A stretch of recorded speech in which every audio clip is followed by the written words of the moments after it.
नमस्कार, मी डॉक्टर विष्णू जवने. मी इथं भ्रूणप्रत्यारोपण प्रयोगशाळा ताथोडे येथे एम्ब्रिओलॉजिस्ट कम ओम पिकअप तंत्रज्ञ म्हणून काम पाहतो. तसंच राज्य समन्वयक अधिकारी म्हणून सुद्धा काम पाहतो पूर्ण महाराष्ट्राच्या. ही सगळी आपली एम्ब्रिओ ट्रान्सफरचे टप्पे येतं, ज्याच्यामध्ये प्रामुख्याने सुरुवातीला आपण दाता गाईची निवड करतो. त्यांच्यापासून त्याला आपण डोनर काऊ म्हणतो. त्यांच्यापासून आपण हे श्रीबीज संकलन करतो, ओम पिकअप करतो. त्यानंतर ते श्रीबीज संकलन केलेले मॅच्युअर केले जातात इन्क्युबेटरमध्ये. नंतर त्यांचं आपण फर्टिलायझेशन करतो लॅबमध्ये, आणि फर्टिलायझेशन केल्यानंतर ते 6 दिवस आपल्या या इन्क्युबेटरमध्ये वाढतात. त्याला आपण बेंचटॉप इन्क्युबेटर म्हणतो. आणि 6 दिवसानंतर हे जे काय बनलेले एम्ब्रिओ येतं, हे बनलेले एम्ब्रिओ नंतर आपण एकतर ट्रान्सफर करून देतो रेसिपिएंट ॲनिमलमध्ये, किंवा ते आपण गोठीत किंवा फ्रोझन करून ठेवतो पुढच्या यूजसाठी. तर ही अशी टोटल सगळी प्रक्रिया आहे ही आपण गाई आणि म्हशीमध्ये दोन्हीमध्ये केली जाते या आपल्या प्रयोगशाळेद्वारे. ही जी काही आपली प्रयोगशाळा आहे ही साधारणतः 1920मध्ये जे काही जिल्हा वार्षिक योजना आहे पुण्याची, त्या जिल्हा वार्षिक योजनेमधून तयार झालेली योजना आहे. आणि 2021पासून इथं काम चालू झालेलं आहे. ह्या प्रयोगशाळेमध्ये जे काही देशी गाई आहेत, त्यानंतर म्हशी आहेत आणि एक उच्चवंशीय ज्या गाई आहेत, त्यांच्या जास्तीत जास्त उत्पादन वाढीसाठी आणि त्यांच्यापासून जास्तीत जास्त वासरे मिळवण्याकरता ह्या तंत्रज्ञानाचा साधारणतः उपयोग केला जातो. ह्याच्याकरता प्रामुख्याने आपण पाहू शकतो की बाहेर इथं शूट आहे, त्या शूटमधून आपण त्या गाईमध्ये श्रीबीज संकलन केलं जातं. ती श्रीबीज संकलन केलेली जी काही ट्यूब आहे ती ट्यूब आपली ह्या 5 बॉक्सद्वारे आपल्याकडं आतमध्ये येते. आणि ही जी काय आलेली ट्यूब आहे ही ट्यूब नंतर आपण इथं फिल्टर केली जाते. हे जे काही फिल्टर आहे 100 मायक्रॉनचं फिल्टर आहे, ज्याच्यामध्ये आपण हे बुसाईड जे काढलेले येतं, श्रीबीज जे काढलेले येतं गाई आणि म्हशीपासून, ते आपण वेगळे करतो. आणि हे वेगळे केलेले जे काही श्रीबीज आहे ते नंतर आपण आपल्या प्रयोगशाळेमध्ये आपण ते संकलित किंवा सेपरेट करण्याकरता आपण ह्या प्रयोगशाळेमध्ये घेऊन जातो. हे आपलं मेन वर्क स्टेशन आहे, ज्याच्यामध्ये ह्या मायक्रोस्कोप खाली आपण हे जे काही सगळे श्रीबीज आहेत हे श्रीबीज या पेट्री डिशमधून आपण हे वेगळे करतो. आणि हे वेगळे केलेले ज्या आपल्या ह्या पायपेटरच्या सहाय्याने आपण हे सगळे सेपरेट करतो.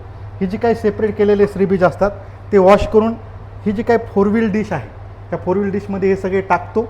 आणि हे टाकल्यानंतर ही जी काही इमॅच्युअर ओसाईट आहेत किंवा अपरिपक्व श्रीबीज आहेत, हे सगळे अपरिपक्व श्रीबीज हे परिपक्व करण्यासाठी हे बेंचटॉप इन्क्युबेटर, ह्याला आपण कृत्रिम गर्भाशयसुद्धा म्हणू शकतो, ज्याच्यामध्ये सगळ्या प्रोसेस घडतात.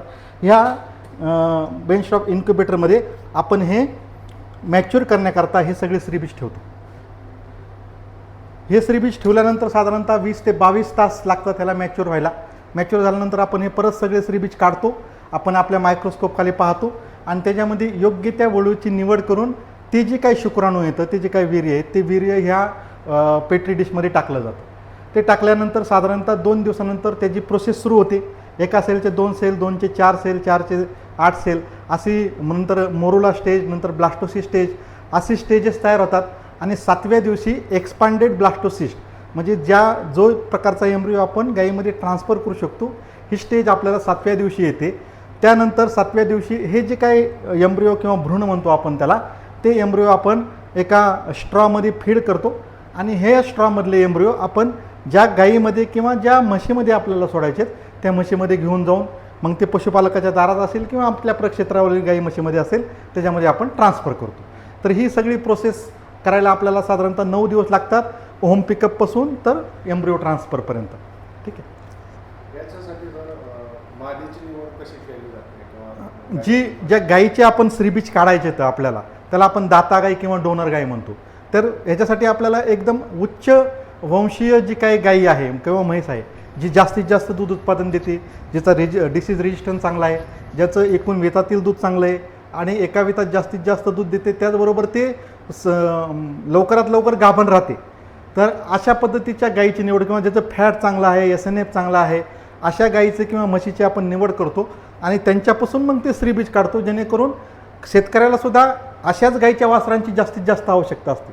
आणि ते करायसाठी आपल्याला जी काय ती गाय निवड करावी लागते. आणि त्याच्यानंतर त्याच्यापासून आपण श्रीबीज गोळा करतो आणि ते श्रीबीज आपण ह्या प्रयोगशाळेमध्ये वाढवतो. यासाठी साधारणपणे जसे मादी आपण म्हटलं तसं नर पण काय असं सिलेक्शन कसं केलं जातं? नराचं सिलेक्शन म्हणजे आता आपण माहिती आहे की आता सिमेंट स्टेशनवर जेवढे काही नर आहे ज्यांचं वीर्य आपल्याला काढलं जातं ते सगळ्या सिमेंट स्टेशनवर सिलेक्शन करून फील्डवर ज्याचं जास्तीत जास्त उच्च उत्पादकता आहे किंवा ज्यांच्यापासून मिळणाऱ्या कालवडी किंवा गाईपासूनचं उत्पादन जास्त वाढलेलं आहे अशाच वळूचं सिमेंट प्रिझर्व केलं जातं. आणि तेच टॉपचं जे काही 5% सिमेंट आहे देशातलं जे टॉपचं 5% सिमेंट आहे ते सिलेक्ट करून आपण आपल्या IVF लॅबसाठी वापरतो. उदाहरणार्थ जर गीर गाईच्या बाबतीत जर विचार केला तर आपण गीरचं जे सेंट्रल गव्हर्नमेंटने आता ब्राझीलवरून गीरचं सिमेंट मागवलेलं आहे ते सिमेंट आपण इथं वापरतो. नंतर सहसा आपण वीर्य वापरताना सेक्स सॉर्टेड वापरतो कारण की शेतकऱ्यांना आता जास्तीत जास्त फिमेल किंवा कालवडी किंवा रेड्यांची गरज आहे. म्हणून आपण वीर्य वापरताना सेक्स सॉर्टेड वीर्य जर वापरलं तर आपल्याला 90% चान्स हे कालवड किंवा रेडी होण्याचेच आहे. म्हणून ह्या प्रक्रियेमध्ये आपण सिमेंट वापरताना हे सेक्स सॉर्टेड सिमेंटच वापरतो जेणेकरून आपल्याला जास्तीत जास्त कालवडी किंवा रेडी मिळते. तर सामान्य शेतकऱ्यांच्या दृष्टीने जर बघितलं त्याचा खर्च किती असणार आहे का? ॲक्च्युली तसं जर आपण आत्तापर्यंत जे काही प्रायव्हेट वगैरे संस्था काम करतात त्यांनी साधारणतः एक गाई प्रेग्नंट करण्यासाठी ह्याचा खर्च 35,000 ते 40,000 रुपये येतो. परंतु शासनाने हे मिनिमम ह्याच्यामध्ये 25,000 रुपयेपर्यंत ह्याची एका गाई गाभण करण्यापर्यंत, कारण की एकदा एम्ब्रिओ ट्रान्सफर केला म्हणजे लगेच गाभ राहत नाही तर कमीत कमी 2 ते 3 वेळा एम्ब्रिओ ट्रान्सफर केल्यानंतर गाभ राहणार आहेत. म्हणजे 30% कन्सेप्शन रेट असल्यामुळं असं जर कन्सिडर केलं तर आपल्याला किमान एक गाय गाभण करण्याकरता 3 वेळा एम्ब्रिओ ट्रान्सफर करावं लागतं. काही वेळेस एकच वेळा होतं, काही वेळेस 3 वेळा करावं लागतं. परंतु ह्याचा जर सक्सेस रेट पाहिला तर 30% आपल्याला 3 वेळा गर्भधारणा करण्याकरता किंवा एम्ब्रिओ ट्रान्सफर करण्याकरता साधारणतः 30,000 ते 40,000 रुपये खर्च येतं. पण शासन सध्या 24,000 रुपयामध्ये शेतकऱ्याला कन्फर्म प्रेग्नन्सी म्हणजे निश्चित गर्भधारणा 3 महिन्याची गर्भधारणा झाल्यानंतरच आपण शेतकऱ्याकडून ही रक्कम घेतो अशा पद्धतीची योजना शासनाने आणलेलं आहे.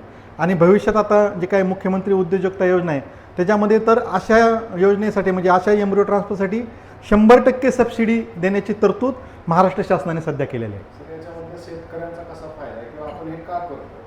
ॲक्च्युली मी जसं सांगितलं की शेतकऱ्यांना अशा गाईच्या वासरं पाहिजे असतात जिचं दूध उत्पादन चांगलं आहे, जी कधी आजारी पडत नाही, ज्याच्यापासून जास्तीत जास्त फॅट पर्सेंटेज मिळतं, जी लवकर गाभण राहते आणि अशा गायींपासून ती तिच्या आयुष्यामध्ये फक्त 8 ते 10 वासरं देऊ शकते. परंतु शेतकऱ्याला आणि नेहमी बऱ्याच वेळा असं होतं की अशा गायी नेमक्या नर वासरू किंवा रेडाच देतात. तर अशा गायीपासून आपल्याला जास्तीत जास्त वासरं मिळवण्याकरता म्हणजे एकाच गायीपासून जर आपल्याला एका वर्षात 40-50 वासरं जर अशा गायीची मिळाली तर ते नक्कीच शेतकऱ्यासाठी वरदान ठरणार आहे. आणि ही टेक्नॉलॉजी नेमकं तेच करते. अशी गाई सिलेक्ट जर केली आपण अशा गाईमधून दर 15 दिवसाला तिचे श्रीबीज घेऊ शकतो. ते श्रीबीजपासून एम्ब्रिओ बनवू शकतो आणि ते एम्ब्रिओ ज्या कमी उत्पादकता गायी जे येतात त्यांच्यामध्ये सोडून त्यांच्यापासून वासरं मिळू शकतो.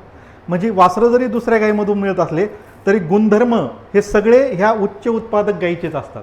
म्हणून आपल्याला ह्या टेक्नॉलॉजी शेतकऱ्याला फार मोठी आवश्यकता आहे ज्याच्यामुळं शेतकऱ्याचा फायदा होऊ शकतो. सर याचं प्रयोग असे महाराष्ट्रात पहिलाच असं सांगितलं नेमकं काय? मुर्हा म्हशीच्या बाबतीत हा पहिला आहे. म्हणजे गाईच्या बाबतीत जर आपण पाहिलं तर मागं प्रायव्हेट संस्थांनी JK ट्रस्ट असन, गोदरेज असन, बायप असन यांनी काम केलेलं आहे 19-20 पासून करतायत. पण म्हशीच्या बाबतीत जर विचार केला तर पंढरपुरी म्हशीचा हा आपला जगातला पहिला प्रयोग होता ज्याच्यामध्ये आपल्याला जून 2023मध्ये पहिली रेडी पंढरपुरी म्हशीची ही आपल्याच प्रयोगशाळेमध्ये तयार झाली ज्याचं आपण शीतल म्हणून नामकरण केलेलं आहे. आणि त्याच्यानंतर पंढरपुरीनंतर सुद्धा जास्त उत्पादन दूध देणारी उत्पादकता म्हणून मुर्हा म्हैस सगळ्या जगामध्ये फेमस आहे. तर त्या म्हशीवर सुद्धा हे प्रयोग केले पाहिजेत असं आमच्या सरांचं आम्हाला सूचना होत्या. त्या दृष्टीने आम्ही हा प्रयोग करण्याचं ठरवलं. आणि पहिल्याच प्रयोगामध्ये आम्हाला ज्यावेळेस आपण त्या शेतकऱ्याकडे गेलो ज्याच्याकडे ही 17-18 लिटर दूध देणारी म्हैस होती त्यासाठी आम्ही ते रिक्वेस्ट केलं, त्याचे श्रीबीज आणले आणि ते बनवून आम्ही आमच्या इथालच्या म्हशीमध्ये सोडले. त्याच्यानंतर त्याच्यापासून आम्हाला 4 गर्भधारणा मिळाल्या आणि त्या 4ची वासरं जी काही रेड्या येतात ते आपल्याला इथं झालं. त्याच्यामध्ये 3 फिमेल आणि 1 मेल आपल्या इथं तयार झालेलं आहे. सर याच्यामधून अनेक शेतकऱ्यांच्या मनामध्ये अनेक प्रश्न येऊ शकतात जसं आयुष्यमान किंवा आरोग्य कसं असेल काय, तर याच्याबद्दल काय आपण सांगू? ॲक्च्युली गर्भ म्हणजे श्रीबीज काढण्यापासून तर 7 दिवसाचा गर्भ तयार करण्यापर्यंतच ह्या प्रयोगशाळेमध्ये तो गर्भ असतो. एकदा का तो गर्भ आपण म्हशीमध्ये प्रत्यारोपित केला, भ्रूण प्रत्यारोपण केलं, तिथून पुढची सगळी प्रोसेस ही नॅचरल असते, नैसर्गिक असते. त्याच्यामुळं कोणत्याही प्रकारचं त्याच्यामध्ये रोग प्रादुर्भाव होईल किंवा ती वासरू वीक तयार होईल किंवा भविष्यात त्याला काही अडचण येतील असं कोणचंही बाब त्याच्यामध्ये राहिली जात नाही. कारण की ही नंतर सगळी प्रोसेस ही नैसर्गिक होते.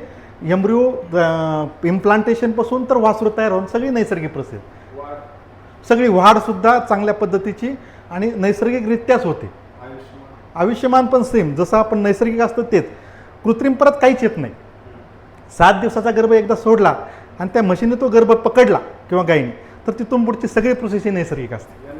लसीकरण करावं लागतं असं काय? अजिबात नाही. जे काय आपलं रेग्युलर लसीकरण आपण सगळ्या जनावरांसाठी करतो ते त्यांच्यासाठी करणं गरजेचं असतं. सामान्य शेतकऱ्यांना तुम्हाला काय सांगायचं? ह्या म्हणजे गाईच्या बाबतीत तर आहेच, परंतु म्हशीच्या बाबतीत सुद्धा शेतकऱ्यांना फार मोठ्या प्रमाणामध्ये जास्त दूध देणाऱ्या म्हशींची मागणी आहे. आणि ते जर ह्या प्रयोगाकडे वळले, त्यांच्याकडच्या चांगल्या दूध देणाऱ्या म्हशी ज्या नंतर कालांतराने त्यांना विकाव्या लागतात, त्या म्हशीपासून जर आपण जास्तीत जास्त चांगले गर्भ तयार करून त्यांच्या कमी उत्पादकता म्हशीमध्ये जर आपण ट्रान्सफर केले, तर त्यांची जी पुढची जनरेशन आहे ही नक्कीच त्यांना जास्तीत जास्त दूध देऊ शकेल. आणि आपल्याकडं शेतकऱ्यांमध्ये जो काय दूध धंद्यामध्ये त्यांचं जे अडचणी येतात त्या भविष्यात येणार नाही. त्यांची जी दूध उत्पादनाचा खर्च आहे तो कमी होईल, कारण ती जास्त दूध उत्पादन देणाऱ्या म्हशी असतील तर दूध उत्पादनाचा खर्च कमी होईल आणि शेतकऱ्यांना हे फायदेशीर राहील तंत्रज्ञान. नमस्कार, मी डॉक्टर रतिकांत मडोळा पन्नवटाके, सहाय्यक आयुक्त पशुसंवर्धन, भ्रूण प्रत्यारोपण प्रयोगशाळा ताथोडे, पुणे इथे सध्या मी कार्यरत आहे. आणि आमच्याकडे या म्हैस वर्गामध्ये ET प्रोग्राम राबवण्याचा महत्त्वाचा उद्देश असा आहे की आपण पाहिलं असेल, पशुउद्योजकसुद्धा पाहत आहेत की गाईमध्ये सुद्धा भ्रूण प्रत्यारोपण सक्सेसफुल केलेलं आहे आम्ही. पण सध्या काळाची गरज जर पाहिली तर आपल्याला माहिती आहे बाजारामध्ये म्हशीच्या दुधासाठी खूप मागणी आहे, त्याचं पाहिलेलं आहे आपण. आणि दूध संस्था, खाजगी संस्था, त्यानंतर सहकारी दूध संस्था यांच्याकडून, पशुउद्योजक किंवा पशुपालक यांच्याकडून म्हशीच्या दुधासाठी खूप मोठी मागणी आहे. आणि ही मागणी फुलफिल करण्यासाठी किंवा पूर्तता करण्यासाठी आपल्याला म्हशीमध्ये फायदेशीर जर दुग्ध व्यवसाय करायचा असेल तर त्यांच्यामध्ये उच्च वंशावळीच्या जाती निर्माण करणं आपल्याला गरजेचं आहे. आणि आपल्याकडे उपलब्ध असलेली मुर्रा जातीची जी म्हैस आहे याच्यामध्ये सध्या जर पाहिलं तर आपल्याकडं 15-18 लिटरपर्यंत दूध देणाऱ्या म्हशी आहेत. आणि अशीच म्हैस आम्ही सिलेक्ट केलेली आहे, मुर्रा जातीची म्हैस. आणि त्या म्हशीमध्ये तिचे स्त्रीबीज कलेक्ट करून, तिचे स्त्रीबीज गोळा करून त्यांचं बाह्यफलन केलं, म्हणजे लॅबोरेटरीमध्ये त्यांचे गर्भ तयार केले आणि ते आमच्या इथे ताथोडीतील फार्ममध्ये ते ट्रान्सफर केले. आणि त्या म्हशीमधून आपल्याला हे 4 मुर्रा जातीचे रेडे 3 रेड्या आणि 1 रेडा तयार झालेला आहे. सद्यस्थितीत पाहिलं तर यांचं आरोग्य जर पाहिलं तर एकदम चांगल्या पद्धतीचे आहे. यांच्यामध्ये कुठल्याही प्रकारचा आजार नाही आहे. सध्या यांचं वय जर पाहिलं तर साधारणतः 20 ते 21 दिवसाचं वय आहे त्यांचं. सर्व निरोगी आहेत आणि हे सर्व 4ही वासरं भ्रूण प्रत्यारोपण या तंत्रज्ञानातून पैदास झालेली आहे. दुसरा महत्त्वाचा उद्देश याचा असा आहे की सध्या परिस्थिती जर पाहिलं, प्युअर मुर्रा म्हैस जर विकत घ्यायची गेली तर सध्या आपल्याला हरियाणा, पंजाबमध्ये जायला लागतं. आणि त्याच्या किमती जर पाहिल्या तर सध्या पशुउद्योजक म्हणून महाराष्ट्रातल्या पशुउद्योजकांना किंवा पशुपालकाला त्यांना न परवडण्यासारखं आहे. की कारण काय की 1.5 ते 2.25 लाखापर्यंत त्यांच्या किमती आहेत. आणि ती किंमत पशुपालकाला, सर्वसाधारण पशुपालकाला परवडणारी नाही आहे. त्यासाठी आम्ही असा निर्णय घेतला की आमच्या फार्मवरती मुर्रा जातीच्या उच्च वंशावळीच्या जातीची मोराची रेड्या पैदा करण्याचा आम्ही तो पैदास कार्यक्रम राबवला आणि त्याच्यामध्ये आपल्याला हे यश मिळालेलं आहे. याच्यामुळं काय होणार आहे आपल्याला की ही जी रेड्या तयार झालेल्या आहेत यांची किंमत 21,000 रुपये भ्रूण प्रत्यारोपणाची आहे. त्यामुळं 1.5 ते 2.25 लाखाची जी म्हैस विकत घेण्यापेक्षा पशुपालकांनी जर भ्रूण प्रत्यारोपण करून घेतलं म्हैस वर्गामध्ये तर नक्कीच त्याला तयार होणारी रेडी आहे, त्याच्याकडे पैदास होणारी जी रेडी आहे ती उच्च वंशावळीची असेल. त्याच्यामध्ये मिळणारं दूध उत्पादन आहे त्याचीसुद्धा गॅरंटी असेल, जे की बाहेर पैदास करून व्यापाऱ्याकडनं जे विकत घेतलेले त्याच्याकडनं कुठल्याही प्रकारची गॅरंटी त्याला मिळत नाही. पण भ्रूण प्रत्यारोपणमधून तयार झालेल्या ज्या रेड्या आहेत त्यांची वंशावळीची गॅरंटी आपल्याला आहे. त्याच्यापासून मिळणारं दूध उत्पादन याची सुद्धा आपल्याला गॅरंटी आहे. त्याच्यासोबतच या तंत्रज्ञानामधून तयार झालेल्या ज्या हे वासरं आहेत यांच्यामध्ये कुठल्याही प्रकारचे आजार किंवा कमकुवत असण्याचं काही कारण असायचं कारण नाही आहे. ज्या पद्धतीने त्याच्या आईमध्ये आणि त्याच्या वडील म्हणून सायरमध्ये त्या जे गुणधर्म आहेत त्याच्यातले महत्त्वाचे गुणधर्म म्हणजे दूध उत्पादनाचा जो गुणधर्म आहे तो यांच्यामध्ये ट्रान्समिट झालेला आहे. आता याच्यामध्ये होतं काय, डिसीज रेजिस्टन्स जे म्हणतो आपण, त्याच्यासुद्धा मध्ये कुठल्याही प्रकारचं याच्यामध्ये कमतरता येणार नाही आहे. किंवा अशी काही शंका असेल की भ्रूण प्रत्यारोपणामधून या रेडकामध्ये यांची रोगप्रतिकारक शक्ती कमी होणे किंवा असे काही परिणाम आहेत का, तर तसं काहीच नाही आहे. हे सुद्धा सुदृढ असतात. यांनासुद्धा वेगळ्या कुठल्या अनावश्यक अशा औषधोपचाराची गरज पडत नाही आहे किंवा हे नाजूक नसतात. प्रतिकारशक्ती यांची पण चांगली असते. आणि या सर्व कारणामधून शेतकऱ्याचा विचार करता, बाजारात उपलब्ध असलेल्या मुर्रा म्हशीच्या किमतीचा विचार करता, बाजारामध्ये दुधाची मागणीचा जर विचार केला तर म्हशीच्या दुधाची मागणीचा विचार केला असता सद्य परिस्थितीत आपल्याला मुर्रा जातीच्या म्हशीमध्ये उच्च दूध देणाऱ्या जनावरांची पैदास करणे ही आता काळाची गरज आहे आणि ती आम्ही इथे सक्सेसफुली राबवतो आहोत. यामध्ये आम्हाला आमच्या खात्याचे वरिष्ठ अधिकारी, त्यानंतर आमचे माननीय सचिव, माननीय आयुक्त महोदय आणि आमचे MLDBचे मुख्य कार्यकारी अधिकारी यांचं वेळोवेळी सहकार्य लाभलेलं आहे आणि त्यामधून आपण ही उत्पादन यांचं घेऊ शकलो आणि सक्सेस झालो सर, आपल्याच्यामध्ये. या सगळ्या प्रयोगाचा ज्या म्हशीच्या गर्भामध्ये आपण हे वाढ केली या सगळ्यांची, तर त्याच्या प्रजनन क्षमतेवर काय परिणाम होतो? ज्यांच्यापासून स्त्रीबीज काढलेलं आहेत, ज्यामध्ये वाढवलं आपण, हां हां त्याच्या प्रजनन क्षमतेवर काय? नाही, ज्यांच्यामध्ये वाढवतो त्यांना आपण रेसिपेंट म्हैस म्हणतो किंवा गाय असेल तर गायमध्ये केला असेल तर गाय रेसिपेंट म्हणतो.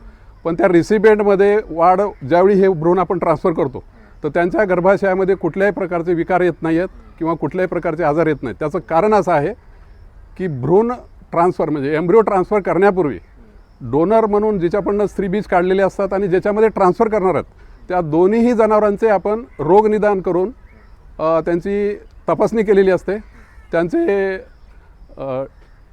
डिसीजची टेस्टिंग केलेली असते आणि त्या डिसीज टेस्टिंगमध्ये ते निरोगी असल्याचे निष्कर्ष आल्यानंतरच आपण त्या जनावरांचं सिलेक्शन करतो आणि याच्यामुळं कुठल्याही प्रकारचे त्यांच्या रिप्रोडक्टिव्ह सिस्टीम किंवा रिप्रोडक्टिव्ह फिजिओलॉजी याच्यावरती कुठलाही वाईट परिणाम होत नाही. तर यांचं संगोपन काय वेगळ्या पद्धतीनं करावं लागतं का, की जसं नॅचरल आपल्या मशीनचं करतो त्याच पद्धतीनं करावं लागतं? कारण यांच्या जन्माबद्दल आणि Yes. शंका असणे शक्य आहे. थोडंसं असं आहे की हे उच्च वंशावळीची रेडका असल्यामुळे यांच्यामध्ये आपल्याला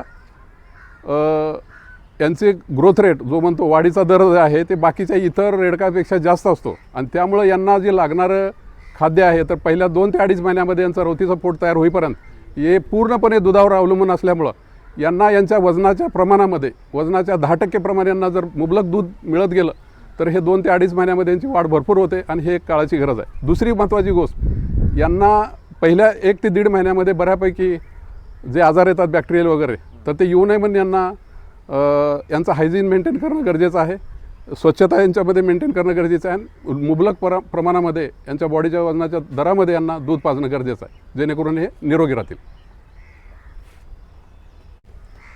डॉक्टर शीतलकुमार मुगणे, मुख्य कार्यकारी अधिकारी, महाराष्ट्र पशुधन विकास मंडळ, नागपूर. अनुवंशिक सुधारणा करत असताना राज्यामध्ये उच्च वंशावळीचे गायी आणि म्हशींचा जास्तीत जास्त संख्या वाढावी या दृष्टिकोनातून पुणे ताथोडे येथे आपण या ठिकाणी एम्ब्रिओ ट्रान्सफर टेक्नॉलॉजीची लॅब इस्टॅब्लिश केलेली आहे. गेल्या 5-6 वर्षापासून याचं काम या ठिकाणी खूप चांगल्या पद्धतीनं चालू आहे. राज्यामधल्या दूध उत्पादनाकडे जर पाहिलं तर आपल्याला असं दिसून येतं की 54% दूध हे जवळजवळ म्हशीच्या दूध उत्पादनापासून मिळतं आणि त्याच्या बाय प्रोडक्टला सुद्धा खूप मोठ्या प्रमाणामध्ये मागणी आहे. हे सर्व आपल्याला वाढवायचं असेल तर एम्ब्रिओ ट्रान्सफर टेक्नॉलॉजीसारखीची जी जास्ती करून गायीमध्ये वापरली जाती ती टेक्नॉलॉजी आपण आता या ठिकाणी म्हशीमध्ये वापरली आणि उच्च उत्पादन क्षमतेच्या म्हशीपासून हे आपण पाहत आहेत की या ठिकाणी 3 मादी आणि 1 रेडा या ठिकाणी जन्मलेला आहे. खऱ्या अर्थानं अनुवंशिक सुधारणा कार्यक्रमामध्ये आणि म्हशीमधल्या पशुपैदाशीच्या संदर्भामध्ये हा खऱ्या अर्थानं मैलाचा दगड ठरणार आहे. आपण या सर्व गोष्टीचा या ठिकाणी विचार करूनच राज्य मंत्रिमंडळाने आणि त्याचबरोबर या खात्याच्या मंत्री पंकजाताई मुंडे मॅडम यांनीसुद्धा या ठिकाणी विशेष लक्ष घातलं आहे आणि आपल्या राज्यामध्ये 6 ठिकाणी अशा एम्ब्रिओ ट्रान्सफर टेक्नॉलॉजीच्या लॅब या ठिकाणी आपण स्थापित केलेल्या आहेत. त्याचं काम अंतिम टप्प्यावर आलेलं आहे. या ठिकाणी आपण जर पाहिलं तर ह्या प्रयोगशाळेमध्ये आत्तापर्यंत आपण गाईच्या एम्ब्रिओ ट्रान्सफरवरती जास्त काम करत होतो, परंतु जास्त प्रमाणामध्ये मराठवाड्यामध्ये, विदर्भामध्ये, कोकणामध्ये म्हशींची जी संख्या आहे ती जास्त आहे आणि त्याच्यातून दूध उत्पादन पण मोठ्या प्रमाणात होत आहे. तर त्या दृष्टिकोनातून हा एक मोठा ब्रेक थ्रू आहे, ज्याकडून आपल्याला फ्युचरमध्ये उच्च उत्पादन क्षमतेच्या म्हशी निर्माण होणार आहेत. राज्य शासनाने ज्या 6 ठिकाणच्या एम्ब्रिओ ट्रान्सफर टेक्नॉलॉजीच्या लॅब्स निर्माण केलेल्या आहेत, त्यामध्ये कोकणमध्ये पेन रायगड येथे आहे, दुसरी पुण्यात ताथोडेमध्ये आहे, तिसरी जी आहे ती शिर्डी उत्तर महाराष्ट्रासाठी जी आहे, पश्चिम विदर्भामध्ये अकोल्यासाठी आहे आणि नागपूरमध्ये पूर्व विदर्भामध्ये आहे. त्याचं काम चालू झाल्यानंतर जसं आपण याच्या अगोदर अनुवंशिक सुधारणा कार्यक्रम ह्या कृत्रिम रेतनामधून करत होतो, परंतु ते कृत्रिम रेतनातून अनुवंशिक सुधारणा करण्यासाठी जवळजवळ उच्च उत्पादन क्षमता त्या पिढीमध्ये आणण्यासाठी 20 वर्षाचा कालावधीचा आसपास लागतो. तो कालावधी फक्त इथं 3 वर्षामध्ये आपण तो कमी करू शकतो आणि शेतकऱ्यांसाठी उच्च उत्पादन क्षमता असणारे पशुधन हे पुढच्या 3 वर्षामध्ये देऊ शकतो. या दृष्टिकोनातून ह्या राज्य मंत्रिमंडळानं घेतलेल्या निर्णयामधून ह्या लॅब्स या ठिकाणी आता अंतिम टप्प्यात आहेत. पुढच्या 3 ते 4 महिन्यामध्ये त्या सुरू होतील. सर, अंतिम घटकामध्ये सर्वसामान्य शेतकऱ्यांपर्यंत हे कसं आपण पोहोचणार आहात? तालुका स्तर असू द्या किंवा जिल्हा स्तरावर कसं आपल्याला अवेलेबल असतं? आपण ही टेक्नॉलॉजी जसं आपण पहिल्यांदा जर बघितलं तर आपण कृत्रिम रेतन हे लिक्विड सिमन मधून करत होतो, त्यानंतर आपण फ्रोझन सिमन डोसेसवरती करत आलो आहे, आणि आता एम्ब्रिओ ट्रान्सफर टेक्नॉलॉजी ही खऱ्या अर्थानं फ्युचरमध्ये आहे. ही टेक्नॉलॉजी आपल्याला खऱ्या अर्थानं फील्डवरून जोपर्यंत नेत नाही तोपर्यंत पशुपालकांना याचा फायदा होणार नाही. ह्या दृष्टिकोनातून राज्य शासनाने याचा विचार केलेला आहे. त्यासाठी जिल्हा नियोजन समितीच्या याच्यामध्ये एम्ब्रिओ ट्रान्सफर करून घेण्यासाठीची योजना आणलेली आहे. त्या माध्यमातून प्रत्येक जिल्ह्यामध्ये जे शेतकरी आहेत, ज्याच्याकडे चांगला फार्म आहे, ज्याच्याकडे चांगलं उत्पादन असणाऱ्या गाई म्हशी आहेत, अशांना आपण अनुदानाच्या स्वरूपामध्ये एम्ब्रिओ ट्रान्सफर त्यांच्या त्यांच्या गाई आणि म्हशीमध्ये करून देणार आहोत, जेणेकरून त्यांना लगेच त्यांच्या गोठ्यामध्ये उच्च उत्पादन क्षमता असणारी गाय आणि किंवा रेडी तयार होण्यास मदत होणार आहे. त्याचबरोबर विदर्भ मराठवाडा डेअरी डेव्हलपमेंट प्रोजेक्टमध्ये सुद्धा आपण ह्या 19 जिल्ह्यासाठी हा प्रोग्राम त्या ठिकाणी इम्प्लिमेंट करत आहोत आणि त्यामध्ये सुद्धा उच्च उत्पादनक्षम असणाऱ्या 7 महिन्याची ETची प्रेग्नंट गाय किंवा म्हैस त्या ठिकाणी आपण शेतकऱ्याला देणार आहोत. त्यामध्ये 2,10,000ची किंमत आहे. त्यामध्ये जवळजवळ 50% सबसिडी, 75% सबसिडी आपण त्या ठिकाणी दिलेली आहे. त्या माध्यमातून 1,000 एम्ब्रिओ ट्रान्सफरच्या 7 मंथ प्रेग्नंट गायीसुद्धा आपण त्यात देणार आहेत. त्याचबरोबर ताथोडेचा जो आपला फार्म आहे तो त्यांनी आपले जे इकडे ॲग्रिकल्चर कॉलेज पुण्याचं आहे त्यांच्यासोबत